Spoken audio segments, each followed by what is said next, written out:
I firmly believe that you're only given as much as you can handle, as much negativity, as much failure, as much disappointment. This too shall pass. If you grasp for a new beginning, if you pull yourself up and move back into the world with a plan. So as foolish as it might sound, be thankful for your current limitations or failures, for they are building blocks from which to create greatness. You can go where you want to go. You can become what you want to become. You can do it all, starting now, starting right where you are. You've got to keep trying and trying and trying. You've got to have enough resolve to do it until. So be grateful for adversity, but for your future, make it work for you, not against you. Make your failures give birth to great opportunity, not prolonged agony. The world will willingly sit by and let you wallow in your sorrows until you die broke and alone. And here's what else the world will do. The world will step aside and let you by. Once you decide that your present situation is only temporary, once you decide to get back on your feet and make your mark. The world doesn't really care, so you have to. You have to care. In your own enlightened self-interest, give a run at adventure. Keep your eyes firmly on the achievement, on your ambition, and not merely existence and self-pity. Make a commitment to excellence. You have to be relentless. You have to never let off the gas, never stop, never quit. Never allow anyone to talk you out of the dream, the vision, and ideas that God has sent you. And understand that for every level, there's another devil. Never underestimate the power of small actions executed consistently. Never underestimate the power of momentum, because things in motion tend to stay in motion. And never underestimate yourself, because you are no different than any other change maker who has ever walked on this earth. I want you to think about one problem that you are passionate about. One problem that you want to start solving. And over the next 2 weeks, the next 14 days, I want you to come up with some small, consistent actions that you can begin implementing in your personal life to start solving this problem. And I promise you, you'll begin taking these actions, and it will start gaining momentum, and you will build a little initiative. And as you start to have an impact, people will begin asking you the question, how do you plan on changing the world? You would take a little step back, put a big smile on your face, and respond with those 3 simple but extremely powerful words.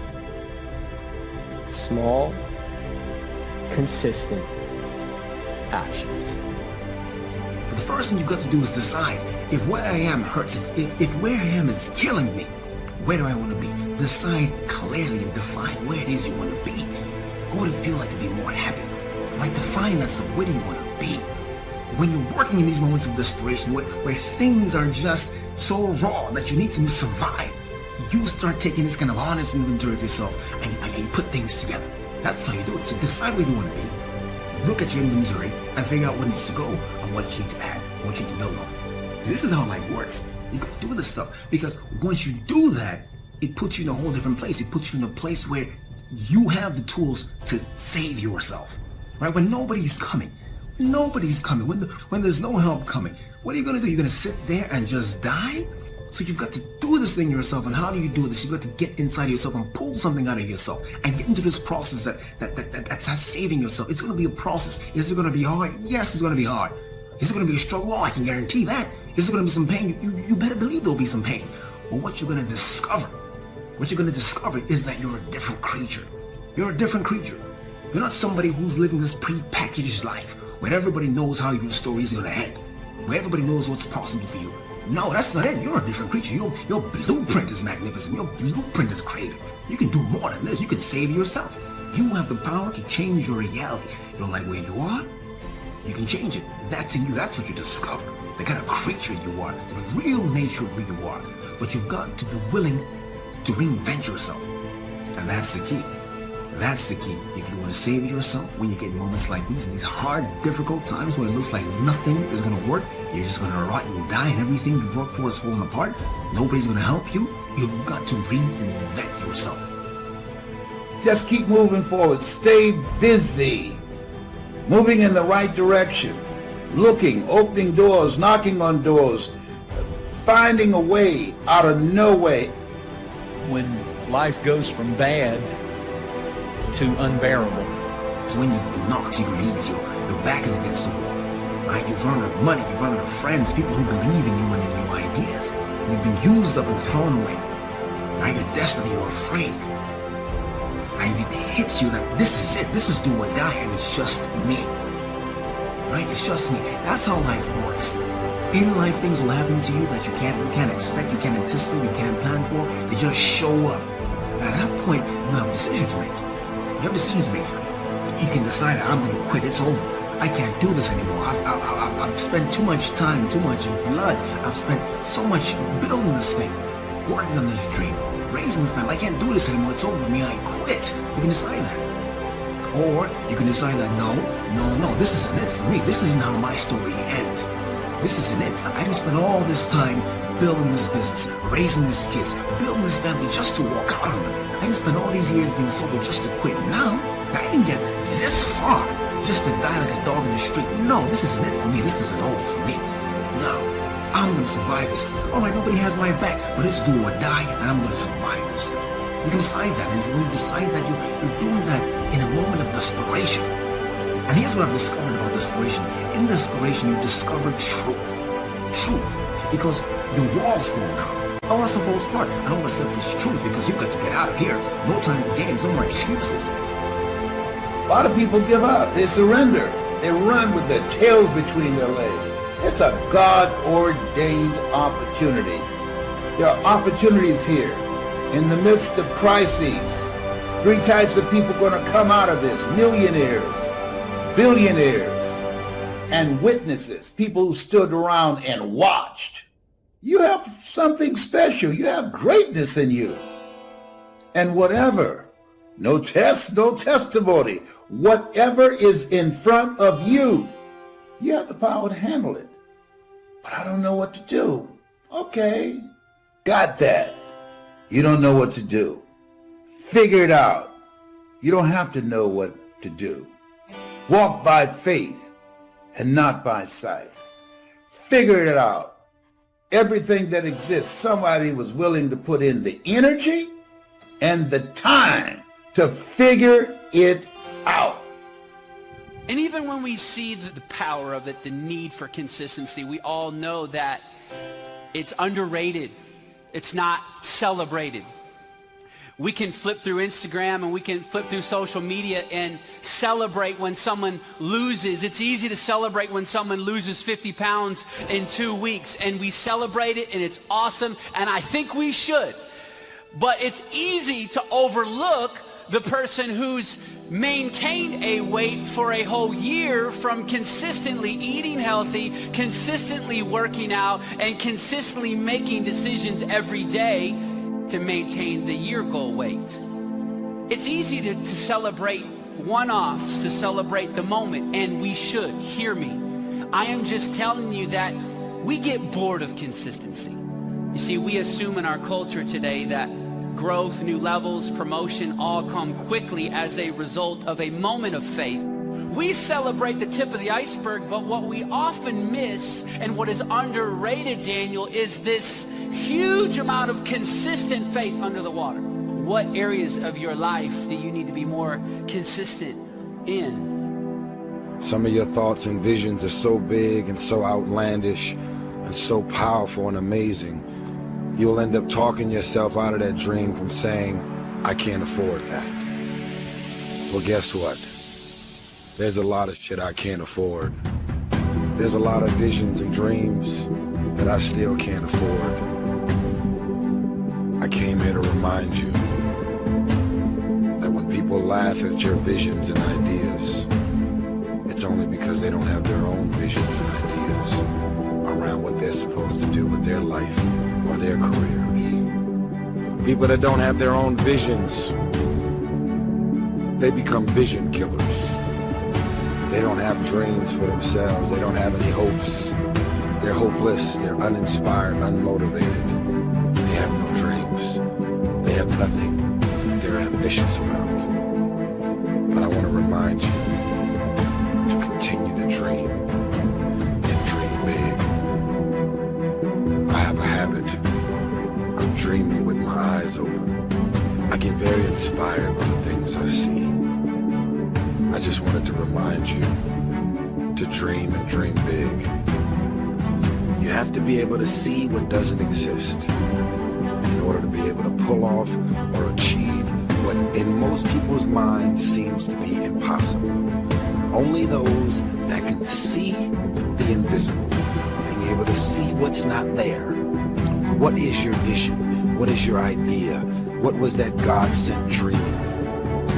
Only those that can see the invisible can do what seems to be impossible. You have to be awfully immature to think that every day is going to be a good day. Some days are better than other days. And some days, if it ain't one thing, it's another. Sometimes bad things, horrible things happen to good people. And I don't know why, but life isn't fair.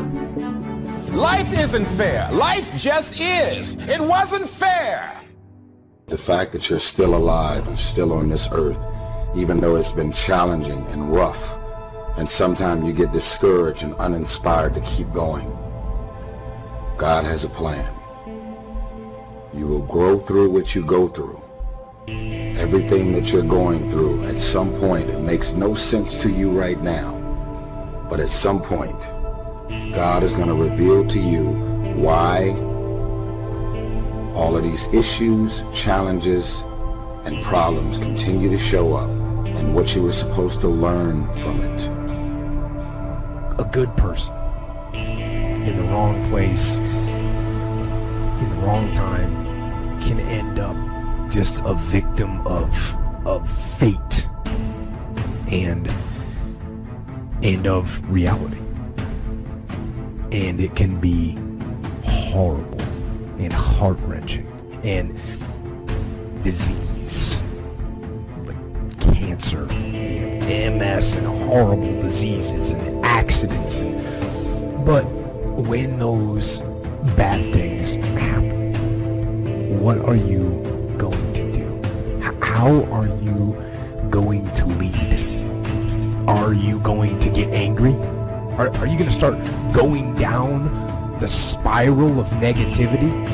Or are you going to let this horrible situation dictate the way you feel and the way you handle it? All I need you to do is not throw away your confidence. All I need you to do is stay in the game. All I need you to do is put one foot in front of the other. All I need you to do is keep the confidence. Because if you persevere, there's a promise that has your name on it. Like, the question becomes this: can you be committed to the process of what you're doing without being emotionally attached to the results of what you're doing? Regardless of situation, regardless of circumstance, regardless of what happened, I'm going to show up and I'm going to give everything I got to it because I'm working for something that's totally different. Can you be committed to the process of what you're doing without being emotionally attached to the results of what you're doing? In other words, if you don't get what you thought you was going to get, will you still be the same individual? If the situation don't turn out the way you thought it would turn out, will you still be the same individual? The quote says it: you judge the character of a man not by where he stands in times of comfort and convenience. You judge the character of a man by where he stands in times of challenge and controversy. Right? I'm talking concrete commitment. Right? Not that commitment, I'm going to show up, I'll be there, coach, yeah, I'll go to meetings, yeah, I'm going to go out, I might run hard. Not that, man. Not that cheap stuff, man. Not that counterfeit stuff. I'm talking concrete commitment. I'm talking a commitment that says, I am going to stay true to what I said I would do long after the move that I've said it in this life. Right? Because when you're in them seats, it's easy to talk about what you're going to do. Right? But Mike Tyson said it. Everybody got a plan until they get punched in the mouth. Right? People don't burn out in life because of what they do. People burn out because life makes them forget why they do it. Go back and do some soul searching. and think about when you first started. Many people give up on the 1 yard line, where if they have the determination just to keep on knocking. It's a funny thing about life. If you're home one day and someone is knocking on the door and you say, I don't want to be bothered today. And if that person just keep on knocking, say, can you believe that fool's still knocking? Pretty soon you say, what is it? What do you want? And that's how you've got to be about your dream. Some people, well, I guess ain't nobody home. I knocked on the door, but nobody came. I guess opportunity probably went out the back door. Oh, no. See, life is not just that simple. It's not that cut and dry. And that's why most people never realize their personal greatness, because they're casual about life. And when you're casual about life, you will end up a casualty. And I'm saying to you, if you keep going, if you keep looking for a way, where there's a will, there's a way. If you keep moving, if you keep falling forward, if you keep getting back up, something's going to happen. Bob Marley said something I like. He said, you never know how strong you are until being strong is all you have. You never know how strong you are until being strong is all you have. It's your only option. And you'll discover, if you don't panic, if you don't run, you'll discover you are stronger than you give yourself credit for being. Don't surrender. Don't give in. Step up to the challenge. Be the one that other people look to. Absorb that impact. Absorb that negativity. Draw fire. Bring that pain to me. I can handle it when maybe others cannot. When bad things are happening, I am going to try and be the one good thing. And in fighting, we will win. And if not the battle, and if not the war, we will win because our spirit, it will never surrender. And that is the ultimate victory. To hold your head high, and even in the face of inescapable defeat, to stand and to fight. That is to win. Dreams without goals remain dreams, just dreams, and ultimately fuel disappointment. Dreams without goals, yearly goals, life goals, monthly goals, hourly goals, minute by minute goals. Dreams without goals are just dreams, and they ultimately fuel disappointment. Goals on the road to achievement cannot be achieved without discipline and consistency. You understand? Between goals and achievement are discipline and consistency. Before you can be a painter who can paint what's beyond mere memory, you have to inculcate that discipline skill, and a lot of that is painful repetition and hard grinding work. It's the sacrifice of the present for the future. That's discipline as the precondition for freedom. But once you manage that, then things open up. And virtually everything you learn of value is like that. It's very, very, very difficult to learn to write. And there's arbitrary rules that you have to follow and bind yourself to. Disciplinary institutions, universities, are exactly that. Is they're places of guidance, and they're places to encourage people to develop the discipline that's necessary to see beyond the discipline. I mean, that's why we have disciplines, right? I mean, the words aren't there by accident. You have to narrow yourself first, and then you can broaden outward. And so that's part of the process of maturation. That's part of the sacrifice of childhood. What we have to understand about developing ourselves and getting better is that it doesn't take brilliance, and it doesn't take a lot of time, and it doesn't even take a lot of effort, but it must be intentional. the fact that you don't get better automatically, you only get better because you intentionally make a decision to get better. To develop yourself, you've got to get out of the intending world and get into the doing world. So if you want to develop yourself and you want to get better, just act on what you've already expressed that you want to do.